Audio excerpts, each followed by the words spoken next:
సామ్రాజ్యవాదం వ్యతిరేక పోరాట యోధుడు కామ్రేడ్ దేవరపల్లి పున్నారావు సంస్మరణ సభను దేశభక్త ప్రజాతంత్ర ఉద్యమం ఆధ్వర్యంలో ఈరోజు నర్సరావుపేటలో నష్పకుల్లాఖాన్ కాలనీలో ఘనంగా నిర్వహించి నివాళులర్పించడం జరిగింది. ఈ కార్యక్రమంలో పీడీఎం జిల్లా కార్యదర్శి షేక్ మస్తాన్వల్ అధ్యక్షత వహించగా రాష్ట్ర కార్యదర్శి జి రామకృష్ణ మాట్లాడుతూ పీడీఎం వ్యవస్థాపక సభ్యులు కామ్రేడ్ దేవరపల్లి పున్నారావు అట్టడుగు రజక కుటుంబంలో జన్మించి సామ్రాజ్యవాద వ్యతిరేక పోరాట సంస్థ అయిన ఏఐపిఆర్ఎఫ్ సంస్థలో సుదీర్ఘకాలం పనిచేసి పీడీఎం సంఘం ఏర్పాటులో క్రియాశీలకంగా పనిచేశాడని తెలిపారు.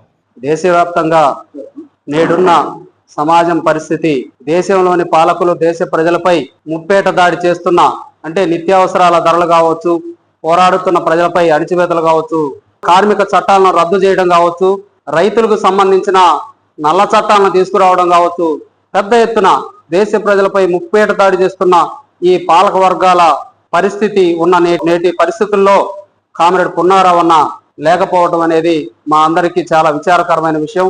దాదాపు 19 సంవత్సరాల క్రితం చనిపోవడం జరిగింది.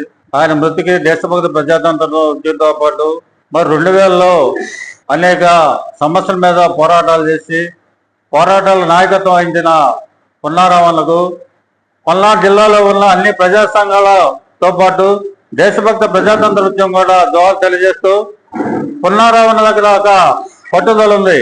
2000 సంవత్సరంలో మరి ఇప్పుడు ఏదైతే చంద్రబాబు ప్రభుత్వం అధికారంలో ఉందో 2000 సంవత్సరంలో మా మీద తప్పుడు కేసులు పెట్టి మమ్మల్ని జైలుకు పంపించిన సందర్భంలో మాకు అండగా, మా కుటుంబాలకు అండగా కూడా మరి పున్నారావుతో పాటు సాయిబాబా అన్న కూడా మరి మా కుటుంబాల దగ్గరకు వచ్చి వాళ్ళకి ధైర్యం చెప్పి మేము బయటకు వచ్చినా కూడా మాకు అండగా నిలబడ్డాడు.